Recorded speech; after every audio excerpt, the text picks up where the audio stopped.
Assalamualaikum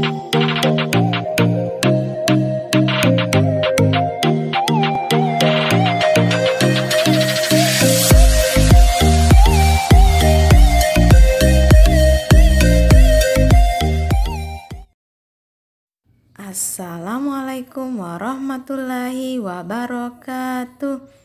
Hai teman-teman, bagaimana kabarnya kalian hari ini? Semoga Ustazah jumpai dalam keadaan sehat walafiat. Oke teman-teman, seperti biasa, sebelum kita memulai pembelajaran, kita membaca doa belajar dulu ya. Sikap membaca doa. Membaca doa belajar. Bismillahirrahmanirrahim. Rabbi zidni ilman warzuqni fahma. Rabbi shrahli sadri wa yassirli amri wahlul 'uqdatam min lisani yafqahu qawli. Membaca doa mohon kemudahan. Allahumma la sahla illa ma ja'altahu sahla wa anta taj'alul hazna illa syi'ta sahla. Allahumma yasir wa la tu'asir. Ya Allah, berikanlah aku kemudahan dan jangan kesulitan. Amin. Kita lanjut ya. Teman-teman, sudah siap belajar? Oke, tetap semangat belajar di rumah ya bersama orang tua. Perhatikan gambar berikut. Ini gambar apa ya? Ya, betul sekali. Ini adalah gambar kerajinan dari dedaunan daun kelapa. Perhatikan percakapan Beni dan Bu Guru. Kata Bu Guru, pernahkah kamu membuat kerajinan? Kerajinan dari dedaunan. Kali ini kamu akan membuat anyaman. Anyaman cangkang ketupat dari daun kelapa. Cara membuatnya adalah 1 gulung 1 sisi janur sampai 3 kali pada tangan. Ingat, posisi pangkal janur menghadap ke atas. 2. Ambil sisi janur 1 lagi seperti langkah sebelumnya. Gulung pada tangan sebanyak 3 kali. Posisi pangkal janur menghadap ke bawah. 3. Buatlah kedua gulungan saling bersilangan. Janur masih dalam posisi tergulung. 4. Ambil 1 ujung kemudian putar ke belakang susunan janur. 5. Masukkan ujung janur yang sudah diputar ke belakang, kemudian janur yang berada pada posisi tengah. 6. Teruskan anyaman sampai bawah. Lakukan langkah sama dengan janur yang 1 lagi. Kata Beni, "Hore, aku dapat membuat ketupat." Ayo ceritakan ke teman-temanmu. Ini adalah pengalamanmu membuat anyaman ketupat. Dari penjelasan Ustazah tadi, ada yang bisa menebak materi kita hari ini tentang apa ya? Oke ya, pembelajaran hari ini yaitu masih tentang tema 5, yaitu pengalamanku dengan subtema 2, pengalamanku di sekolah. Kita lanjut ya. Perhatikan teks puisi yang berjudul Ketupat Lebaran. Ketupat lebaran dengan sayap opor ayam, disantap sepulang dari sholat Idul Fitri untuk kakek dan nenek, tetangga, sahabat. Senangnya, subhanallah, sungguh nikmat. ketupat lebaran dengan sambal goreng hati. Tersedia di meja sepulang dari sholat. Memang sedap dan enak dan gurih. Cobalah ketupat. Alhamdulillah sungguh nikmat. Itu ya teman-teman bacaan puisi tadi. Nah, yang perlu diperhatikan dalam bacaan puisi adalah ekspresi, intonasi, dan lafal. Nah, ekspresi itu apa? Yaitu mimik dari wajah kita dalam penghayatan puisi. Sedangkan intonasi itu adalah tekanan dari suara tinggi rendahnya suara kita dalam membacakan puisi. Sedangkan dalam lafal puisi yang harus kita perhatikan adalah pengucapan dalam membaca puisi. Semoga bisa dipahami ya teman-teman cara dalam membaca puisi. Teman-teman, kita akan membahas kata bersama maknanya. Ketupat dibuat dari beras yang dimasukkan ke dalam anyaman, daun kelapa, opor, gulai ayam atau itik berkuah santan kental. Santap yaitu makan atau minum. Nikmat yaitu enak atau lezat. Gurih yaitu enak rasanya. Semoga bisa dipahami ya. Kita lanjut. Kita akan mencari kata di kotak huruf ini ya. Ini adalah kata ketupat. Ini kata opor. Ini kata nikmat. Ini kata gurih. Dan ini adalah kata santap. Oke, kita lanjut. Benny telah mahir menulis puisi. Sekarang Benny akan mengikuti lomba menggambar. Lomba menggambar layang-layang. Lomba dilakukan dengan adil sesuai rentang waktu yang ditetapkan. Perhatikan gambar berikut. Apa yang sedang dilakukan Udin? Benar, Udin sedang bermain estafet bola. Udin memutar badan ke samping. Udin bermain bersama temannya.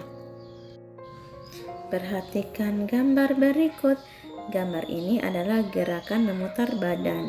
Gerakan ini dilakukan dengan bantuan bimbingan gurumu atau orang tuamu di rumah.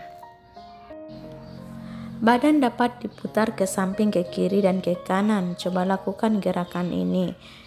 Hati-hati dalam melakukan gerakan tersebut. Kemudian bermainlah estafet bola. Caranya dengan gerakan memutar badan. Perhatikan gambar berikut. Bagaimana perasaanmu setelah bermain estafet bola? Ceritakan pengalamanmu bermain estafet bola. Tim Edo terdiri atas anak laki-laki. Tim Benny ada anak perempuannya. Berikanlah kesempatan yang sama untuk anak perempuan. Sikap di atas sesuai sila kedua Pancasila. Masih ingatkah kalian dengan sila kedua Pancasila? Ya, yaitu saling tolong menolong, dan kemudian di sini adalah memberikan kesempatan yang sama untuk anak perempuan atau saling menghargai ya. Tolong menolong dianjurkan oleh Allah kita sebagai umat muslim, yang sebagaimana dijelaskan dalam Quran surah Al-Maidah ayat 2 yang artinya, dan tolong menolonglah kalian dalam mengerjakan kebajikan dan takwa, dan jangan tolong menolong dalam berbuat dosa dan pelanggaran, dan bertakwalah kalian kepada Allah. Sesungguhnya Allah amat berat siksanya. Semoga dengan ayat tadi teman-teman bisa paham ya. Ingat, tolong menolong dalam kebaikan. Kita lanjut. Teman-teman, kita akan mencentang sila kedua Pancasila yang sesuai ya. Oke, gambar pertama. Siswa sedang menyapu bersama ya di halaman sekolah, termasuk sila kedua. Ya, pintar. Gambar kedua termasuk sila kedua. Ya, tidak ya. Gambar ketiga termasuk sila kedua. Tidak. Gambar kedua dan ketiga itu saling berkelahi ya. Mereka tidak rukun. Gambar 4 termasuk sila kedua. Ya, mereka sama-sama membersihkan kelas. Oke, gambar kelima. Ya, mereka sedang berdiskusi bersama dan saling menghargai ya. Oke, termasuk sila kedua. Itu ya teman-teman untuk contoh dari sila kedua. Kita lanjut. Perhatikan gambar berikut. Beni memberikan kesempatan sama untuk anak perempuan. Beni bersyukur dapat saling kenal, juga kenal dengan anak perempuan. Ceritakanlah pengalaman di sekolah sesuai sila kedua Pancasila. Nah, Beni menceritakan pengalamannya ya. Aku sangat senang memiliki teman. Temanku semua baik. Aku dan teman-teman tidak membeda-bedakan. Aku juga tidak membedakan dengan anak perempuan. Ketika bermain, aku juga mengajaknya. Anak perempuan memiliki kesempatan sama dengan laki-laki. Nah, kalian bisa menceritakan pengalamanmu sesuai dengan sila kedua Pancasila. Kita lanjut ya. Nah, ada puisi, teks puisi berjudul Layang-Layang. Oke. Nah, ciptaan Mandang Lubis. Kita baca sama-sama ya. Layang-layang. Karya Mandang Lubis. Ku ambil bulu sebatang, ku potong sama panjang, ku raut dan ku timbang dengan benang, ku jadikan layang-layang, bermain, berlari, bermain layang-layang, bermain ku bawa ke tanah lapang, hatiku riang dan senang. Itulah bacaan puisi tadi ya. Semoga teman-teman bisa. Oke, pasti bisa. Selanjutnya kita akan sama-sama membahas kata bersama makna ya. Kata bulu yaitu bambu atau talang. Kemudian kata potong yaitu penggal atau kerat. Kemudian kata timbang yaitu sama berat. Kata raut artinya melicinkan atau menghaluskan. Kata riang suka, hati, atau girang sekali. Kita lanjut. Ada teks puisi ya, kita baca sama-sama. Kunang-kunang, karya A.T. Mahmud. Kunang-kunang, hendak kemana? Kelap-kelip indah sekali, gemerlap bersinar, seperti bintang di malam hari. Kunang-kunang terbang ke sini, ke tempatku singgah dahulu. Kemari, kemari, hinggaplah di telapak tanganku. Teman-teman, itulah tadi bacaan puisi, semoga bisa ya. Oke, kita lanjut dengan membahas kata bersama maknanya. Hinggap itu artinya bertengger setelah terbang. Kemudian hendak artinya mau, akan, atau bermaksud akan. Gemerlap artinya berkelap-kelip atau berkilauan. Bintang artinya benda di langit. Terbang artinya bergerak atau melayang. Semoga teman-teman bisa paham ya. Kita lanjut menemukan kata pada kotak huruf ini. Oke, kata hinggap. Ini adalah kata gemerlap. Ini adalah kata hendak. Ini adalah kata bintang. Ini adalah kata terbang. Oke, kita lanjut. Akhirnya Beni mengikuti lomba.